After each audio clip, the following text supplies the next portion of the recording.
Well, here we are at home. Let's go see what Bernie's up to in that garage there behind the cars. Ah, he's got a piece of beech. Nice big block of wood. It's been split from a piece that he got for free. And taking one look at it, decides that we'll manage to get 2 bowls out of this if we cut it in thickness. So it's pushed through the bandsaw to cut it to 2 pieces. Here you can see it exiting the bandsaw. And you can see the 2 pieces.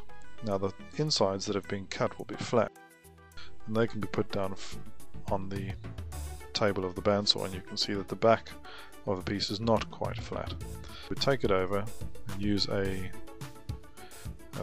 homemade device for finding the center of circles, and mark the center of that circle, and do the same with the other piece. And then what we do, take it back to, we use a compass to draw the circle so that we to the bandsaw and cut it into pretty much a round shape. Get that round shape, we now want the concentric hole in the middle to be dead in center on the other side, which is the flat side, because that's the side we'll mount it on. Once we've found that center, we'll drill a hole, because that's where we're going to put the screw in from the screw chuck that we're going to use to hold this thing onto the lathe. Here's the mechanical chuck that we're going to use initially to hold the screw chuck, and afterwards to hold the base of the bowl. The chuck on the right doesn't have any jaws in it, and here Bernard's putting the jaws into the chuck. And key, you can turn the key on the outside, making the jaws close inwards. The screw chuck, which is really just a round bit of wood with a screw sticking through it, or in this case a bolt, is screwed into the hole that we drilled into the piece of wood, which is in the center of it. And here you can see the screw going into the piece of wood. We don't have to worry too much about how deep it's going, because it's actually going into what will become the inside of the bowl, which is going to be removed. Once that faceplate, the screw chuck, is screwed into the piece of wood, you can see there's a recess in the back of the screw chuck or plate that the jaws will be able to hold on to.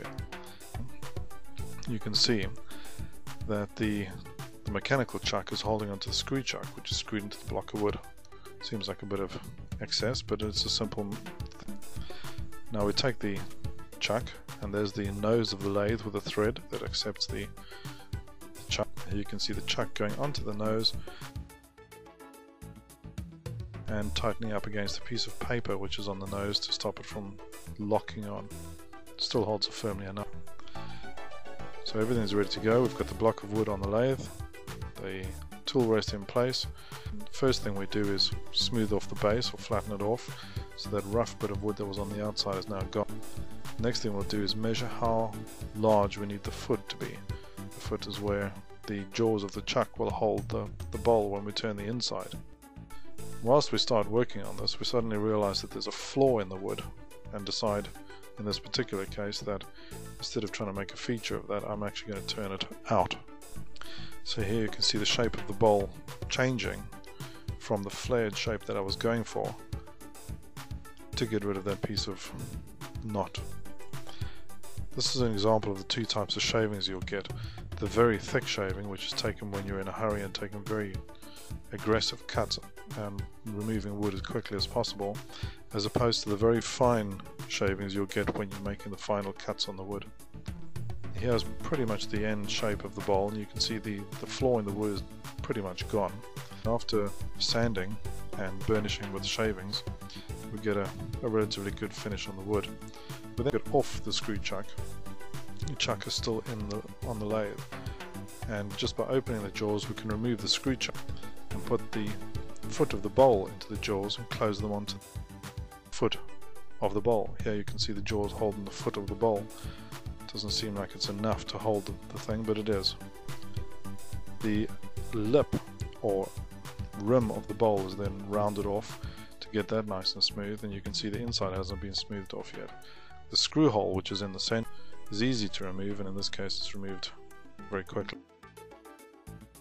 What we're doing now is getting the wall thickness down to something close to where we want it to be before removing all of the inside of the bowl, as otherwise the bowl will warp and we won't get a even thickness all the way around the bowl. Abracadabra, the inside of the bowl is gone. Before you know it, it's sanded and burnished as well and looking fairly good. And then the bowl's done. It's finished.